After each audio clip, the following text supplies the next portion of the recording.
Sino dito yung mga nag-try ng mag-boosting or mag-run ng ads? Okay, pag-usapan natin, no. Dapat ba na mag-ads ka agad kung beginner ka pa lang, no, or kung nagsisimula ka pa lang sa network marketing business mo? And minsan natatawa ako pagka merong nagme-message sa akin, no. Makakatulong ba talaga sa akin yan, coach? Kasi nag-ads ako pero walang results, no? And kapag tinanong mo, may landing page ka ba? Wala. May system ka ba para makuha yung contact details nila? Wala. May sales presentation process ka ba? Wala rin. No, madaming marketers, no, excited magkaresulta and natutunan nila yung advertising, boosting. Kaya madalas ang unang naisip agad nila, kailangan ko ng mas maraming prospects, kailangan ko mag-ads, kailangan ko ng mas maraming leads, kailangan ko ng maraming makausap. And honestly, mukhang logical naman siya, di ba? Kasi mas maraming tao makakita sa business mo, mas maraming chance na merong mag-join. Tama ba? Pero ang nangyayari kasi kabaliktaran, no? Nagsusunog lang sila ng pera or ads budget. Meron akong mga na-share sa akin ng mga prospect, no, or mga marketers.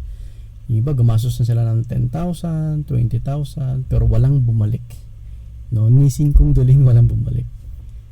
Okay. Kasi nga ang ads ay hindi po yan magic solution, no. Hindi porket naglabas ka ng pera, automatic may sasali na agad sa iyo. Ang trabaho ng ads is very very simple lang, no. Isa lang, magdala ng tao.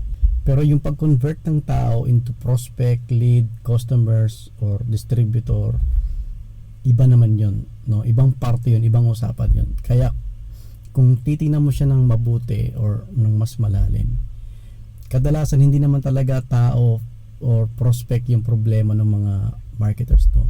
Ang daming prospect. Ang problema ay kung ano yung nangyayari right after mag-inquire ng prospect, no? Maraming networkers gustong mag-run kaagad ng Facebook ads, mag-boosting kaagad. And there's nothing wrong with that.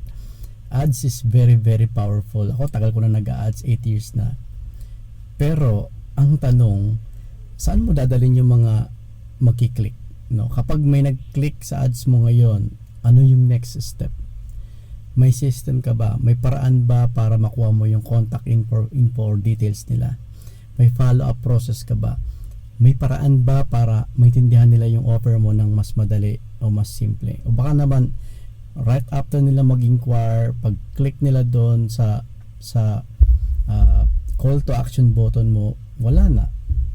Na-stuck na lang sila doon sa how. Na-stuck na lang sila sa inquiry. Wala nang susunod. No, yan kasi yung madalas na nangyayari, no. And feeling ko madalas dito nagkakamali yung maraming baguhan, no. Kaya maraming napo-frustrate. Sasabihin nila hindi naman nag-work yung ads. Kasi nga mas focus agad sila sa pagdala ng mas maraming tao kaysa sa pag-build ng system kung paano mag-convert yung ng downlines, no. Parang ganito yan, guys. Nag-invite ka ng maraming tao sa isang event, pero hindi pa ready yung venue, hindi pa malinaw yung program, wala pang upuan, wala pa kahit na ano.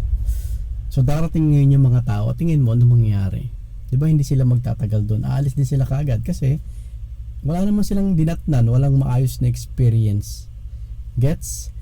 Kaya kung baguhan ka pa lang sa network marketing, dapat hindi ads ang una mong pagtuunan ng pansin. So ano ba yung advice mo, Coach Marvin? No. Ang advice ko sa iyo, unahin mo muna yung message mo, no. Dapat malinaw or klaro yung mensahe mo. Ano ba yung problem na sinosolve mo ng yung product, ng yung business opportunity? And bakit ka ba dapat pakinggan ng mga prospect mo? Kasi kapag malinaw na yan, guys, no, madali mong mako-communicate yung offer mo do sa yung mga prospect. Then the next step is gagawa ka na ngayon ng system. No, simpleng system lang para makakuha ka ng leads. Simpleng system para makakapag-follow up ka ng automatic. Simpleng system para ma-educate mo yung prospects mo kahit na wala yung presence mo, makakapag-build ka ng trust, ng rapport, ng authority sa kanila. Simpleng system para hindi mawala yung mga taong interesado. And ito guys, yung mga binabanggit ko, this is a digital marketing na skills na kailangan nyo pong matutunan. And kung tutusin guys, napakasimple lang yan kumpara sa manual na prospecting method na tinuturo, no? So gamit ka ng mga landing pages para mas organize and maayos yung message mo, at syempre may guide yung prospect, yung pagdadaanan nila. Okay? Kapag meron ka na ng mga yan, ito na yung gagawin mo. I-test mo na siya gamit ang free marketing muna. Huwag ka muna mag-run ng ads, no? Kapag gumagana na siya kahit organic pa lang, then doon ka ngayon magdesisyon na mag-run ng ads. Kasi ngayon alam mo na gumagana yung system mo. Nagkakaroon na siya ng results kahit na organic pa lang, di ba? So, bawat sentimo, bawat piso na nilalagay mo doon kay Facebook, sa ads mo, no, alam mong sulit siya kasi hindi ka na nanguhula. Gets? Kaya kung ako yung tatanungin mo, dapat ba mag-ads agad? Kung bago pa lang ako? Usually no. No, again, build the machine first, build your funnel first, then saka kayo mag-run ng ads. No? Test mo muna, then saka kayo mag-run ads. Kasi mas madaling gumastos ng pera sa ads, guys.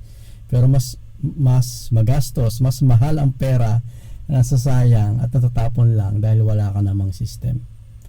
Okay? So, that's it for this video. So, thank you so much for watching. Yung panonood mo ng mga gatong klase ng content na natututo ka, na nagkakaroon ka ng knowledge, and eventually magkaroon ka ng skills, no? Malaking bagay yan, guys. So, thank you so much. See you sa next video natin. Bye-bye.